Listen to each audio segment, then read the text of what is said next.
किसी गांव में एक बुढ़ी माँ अपने बेटे के साथ रहती थी। माँ बेटे बहुत मेहनत मजदूरी करके अपना गुजारा करते थे। एक बार बुढ़ी माँ के मन में विचार आया कि अब उसका पुत्र विवाह के योग्य हो गया है, अब उसे अपने लिए एक पत्नी ले आनी चाहिए। कुछ समय बाद बुढ़ी माँ ने अपने बेटे का विवाह एक सुशील कन्या से कर दिया। उसकी बहू बहुत सुंदर, सुशील और संस्कारी थी। वो प्रतिदिन जल्दी सुबह उठकर घर की साफ सफाई कर स्नान करती और भगवान भोलेनाथ का अपने घर में ही पूजन करती। विवाह के कुछ समय बाद सावन का महीना आया। बुढ़ी माँ की बहू भगवान भोलेनाथ की अनन्य भक्त थी। उसके मन में यह विचार आया कि वो सावन के महीने में मंदिर जाकर शिवलिंग पर जल अर्पित करे। अपने मन में आए विचार को उसने अपनी सास से कहा, माता जी, सावन का महीना शुरू हो गया है, मैं शिव मंदिर जाकर पूजा पाठ करना चाहती हूँ, शिवलिंग पर जल अर्पित करना चाहती हूँ। लेकिन बुद्धि माँ ने उसे मना कर दिया और कहा, घर में ही पूजा कर लो, मंदिर जाने से समय बर्बाद होगा, इतने समय में घर का सारा काम हो जाएगा। ये बात सुन बहू उदास हो गई, लेकिन कुछ नहीं कर सकी। उदास होकर घर के कामों में लग गई। उस दिन उसने अन्न जल ग्रहण नहीं किया। अगले दिन बहू कुएं से जल लाने गई। रास्ते में उसने देखा गांव की दो लड़कियां पूजा की थाली सजाकर मंदिर की ओर जा रही है।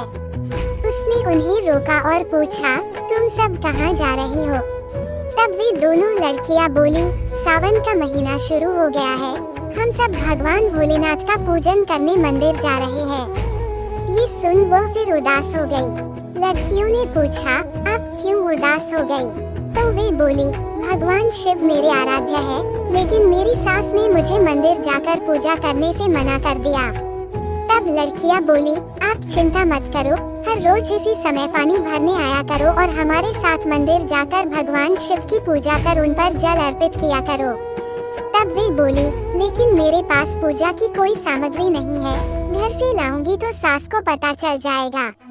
तब लड़कियां बोली, कोई बात नहीं, आप हमारी पूजा की सामग्री से पूजन कर लेना।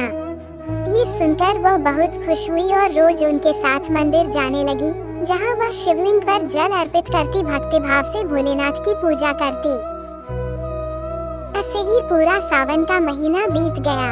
सावन के अंतिम दिन उसने सोचा, पूरा महीना मैंने इन लड़कियों के पूजन सामग्री से पूजा करी है, आज तो मुझे अपना कुछ भोलेनाथ को अर्पित करना ही चाहिए। ऐसा सोचकर उसने अपनी नाक से सोने की नथ उतारी और उसे धोकर शिवलिंग पर अर्पित कर दिया और पूजा कर घर आ गई। घर आकर वह अपनी सास से नजर छुपाकर इधर उधर घूम रही थी, क्योंकि वह जानती थी उसके नाक में नथ न देखकर सास जरूर पूछेगी कि नथ कहाँ गई। ऐसे ही दोपहर हो गई। तभी अचानक सास की नजर उसके नाक पर गई और नाक में नथ न देखकर सास ने पूछा, बहू, तुम्हारी नथ कहाँ है? तो वे बोली, माता जी, मुझे नहीं पता, शायद कहीं गिर गई होगी। सास बोली, अच्छा तो ये बताओ आज तुम कहाँ कहाँ गई थी? वही जाकर ढूंढ लेंगे।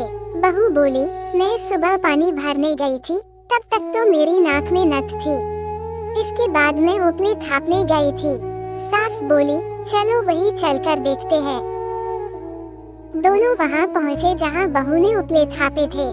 सास ने बहू से कहा, चलो अब यह उपले तोड़कर देखते हैं। दोनों सास और बहू उपले तोड़ने में लग गई। जैसे ही दोनों ने उपले तोड़े, दोनों के उपले में एक एक नथ निकली। सास बोली, नथ तो एक ही थी, ये दो कैसे हो गई? इसके बाद सास ने एक एक कर सारे उपले तोड़ने शुरू कर दिए। अब सास उपले तोड़ती जाए और उन सब में से नथ निकलती जाए। सास ने बहू की ओर देखा और पूछा, यह क्या मांझरा है? तब बहू ने सास से क्षमा मांगते हुए सारी बातें उन्हें बता दी और कहा, ये भगवान भोलेनाथ का आशीर्वाद है। आज मैंने सावन की समाप्ति पर उन्हें अपनी नथ अर्पित की थी और उन्होंने मुझे इतनी सारी नथ वापस कर दी। सास बहू की बातें सुनकर बहुत खुश हुई और कहा, सावन के महीने में स्नान, जप, तप और दान का इतना बड़ा महत्व है, तो अगले साल हम दोनों मिलकर मंदिर जाकर शिवलिंग पर जल अर्पित करेंगे और पूजा पाठ करेंगे। अगले सावन के महीने में सास बहू ने नियम से सावन का स्नान किया, पूजा पाठ, जप तप किया। भगवान भोलेनाथ की कृपा से बुद्धि माँ का घर अन्न धन की भंडार से भर गया। बहू को एक संतान प्राप्ति हुई। तो दोस्तों, आपको सावन महीने में भोलेनाथ की कहानी कैसी लगी? नीचे कमेंट में जरूर बताएं और ऐसे ही ढेर सारी कहानी आपको हमारे इस चैनल पर देखने को मिलेगी, उन्हें भी जरूर देखें और नई कहानी देखने के लिए इस चैनल को सब्सक्राइब जरूर कर दीजिए। हम हर रोज आप सबके लिए नई कहानियाँ लेकर आते हैं।